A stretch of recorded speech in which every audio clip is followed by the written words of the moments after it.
Hi guys, welcome back to my YouTube channel. Today's video.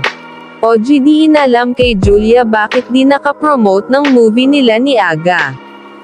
Nagusisa din umano si Ogie Diaz kung bakit tila si Aga Mulak lang ang nagpo-promote sa pelikula nila ni Julia Barreto. Inakala raw ng marami na maaring umiiwas lamang ito na matanong tungkol sa amang si Dennis Padilla.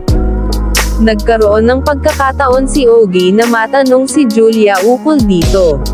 Aniya baka alamsin ng manager ni Julia ang tungkol dito kaya intindihin na lamang daw si Julia. Sa kasabi ni Julia, busy sila sa series. Baka rin naman aware ang Viva doon kaya di nakapag-promote. Dahil dito sinabi ni Ogie, na unawain na lamang actress, busy sa sunod-sunod na proyekto, intindihin na lang natin si Julia, kung ano man ang kanyang dahilan, basta nasabi niya sa akin meron siyang ginagawang series, at di niya maiwan, so yun na yun diba? Please like and subscribe to my YouTube channel para lagi kayong updated sa aking mga video. Stay safe, and see you again.